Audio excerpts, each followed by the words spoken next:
Welcome back to another opportunity to learn, grow, and evolve and continue to uncover that core self, that authentic self, and that power, that peace, that happiness that exists within all of us. It's just a matter of uncovering the things that are suppressing it, right? The outdated conditioning, the habits that are not serving us that we learned a long time ago.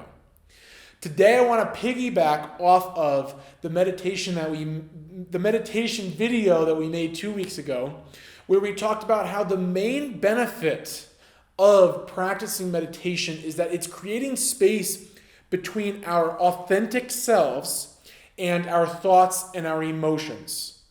How it is creating space between our authentic selves and our thoughts and emotions so that we can witness our thoughts and emotions and we can respond to them consciously and proactively instead of getting caught up in them and reacting to them and identifying with them, right?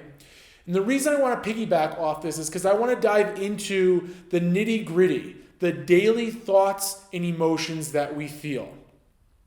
And what I want to share here is that when we are having certain thoughts come up into our mind or having certain emotions come up into our body, sometimes we can react to these experiences with fear, right? And resistance. We don't want to feel them, right? They could be painful and they could be scary, so we have fear around them. But when we react to these things with fear, we are charging them because fear makes things stickier. When we're fearful or something, it stays in our mind longer. It charges them up, right? Whereas if we can witness them and respond to them and allow them to come up, and then we can allow them to go. We can let go of them because we don't have the stickiness around them.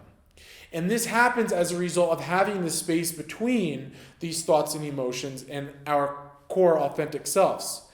Again, when we react to them with fear and resistance, it stays in our body, it uses a lot of our energy, and it dampens our capacity to experience those more joyful emotions and those more joyful states because we're holding on to something that has a negative charge to it. Whereas if we can respond to it with acceptance, allowing it to come up, even if it's a bit painful, we feel it and we can allow it to go, right? When we can feel it, we can heal it. When we resist it, it will persist. That's like a nice, fun one-sentencer to remember, or maybe two-sentencers. When we can feel it, we can heal it. When we resist it, it will persist. Feel to heal, resist it, or it will persist. Okay? And this will become easier the more that we engage in practices that uncover the authentic self, right? We've talked about meditation as a key one. That's one of my favorites personally. Yoga is one. Cognitive behavioral therapy. Journaling. There are many, many practices where we can create space between ourselves and these thoughts and emotions so that when they do come up, we are not so reactive to them and instead we can respond to them, right?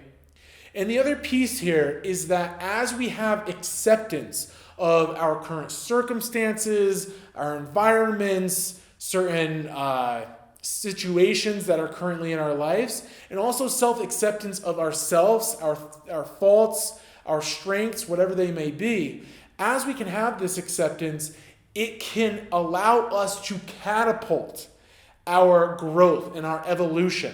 Rather than if we are constantly criticizing ourselves for how we are showing up in the world or how we are responding to our thoughts and emotions. That criticism is going to hold us down and make it a little bit more challenging to move forward. It's like putting a block right in front of ourselves. Having that acceptance allows us to move forward. And one really key thing that has helped me to have acceptance is remembering that a lot of the things that hold us back from moving forward are those outdated, conditioned thought patterns, the habits that we have, the core beliefs that don't serve us anymore. All of these things, and this is the piece that helps me have more acceptance, is remembering that a lot of this we adopted involuntarily, aka we did not have the choice. We adopted these things between the ages of birth and about 5 years old, when we were the spongiest, when we were just taking in all of the habits and ways of living life and the ways of looking at life from our parental figures at a very young age. From also our teachers, our siblings, our aunts, our uncles, whatever the case may be. We were extremely receptive then, and a lot of the ways that we show up even when we're 40 and 50 and 20 are really just based on those first extremely crucial years and fundamental years of life. That is where a lot of how we look at the world was originally born, right? In those first 5 to 7 years of life. And so when we can recognize this, we can take a little bit of the blame off of ourselves, recognizing these are the cards that we were dealt. These are the lessons that we are here to learn in our lifetime, right? And although we are taking the blame off of ourselves for reacting in life based off of this outdated conditioning that we got from our parental figures, it is still our responsibility to unlearn them. And when we unlearn them and we have that space, to fill that new space with the things that are benefiting us and helping us live a healthier, more fulfilling, more peaceful, and powerful lifestyle.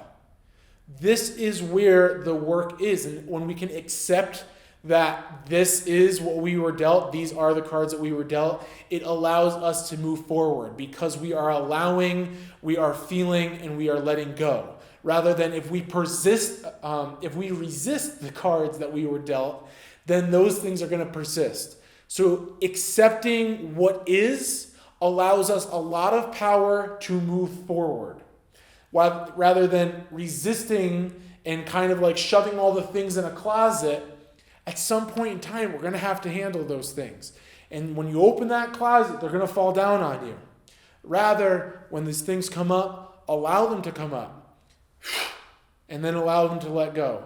And this practice will, again, become much easier the more that we can operate in life from this authentic self, from this centered place of being able to witness and observe our thoughts and emotions instead of identifying and getting caught up in them, aka doing these practices that help us come back to our true selves and to uncover this piece of us instead of getting caught up and identifying with the outdated conditioning.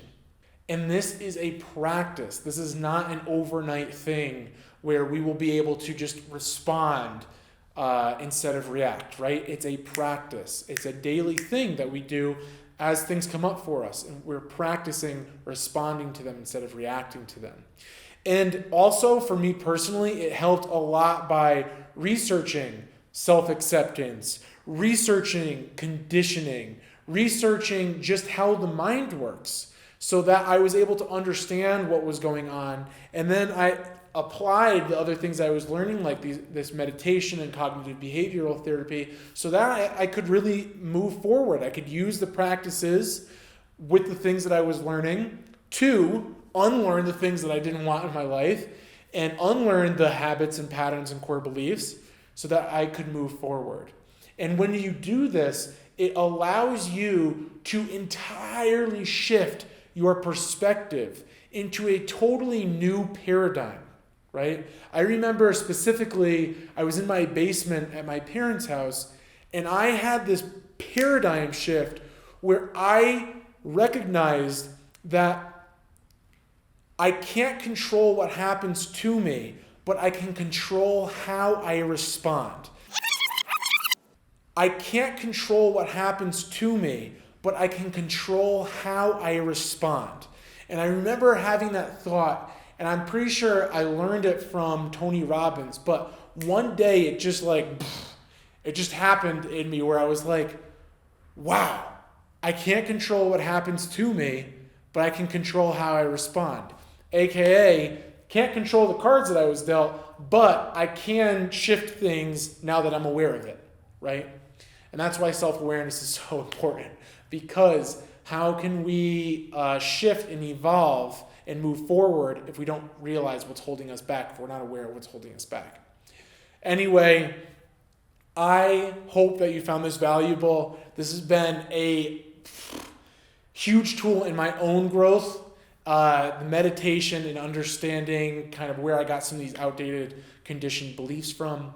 But feel free to start a conversation with me, ask me questions, and we could all learn, grow, and evolve together. I am now offering one-on-one coaching. Also, if anybody is interested in creating some of this fulfillment and some of this more of this power and this peace within themselves, but in more of a one-on-one, personalized kind of intimate setting, offering that, you could check out signing up for that and more information on that on my website below, marcellogreca.com. And we can evolve together. If you found this video valuable, if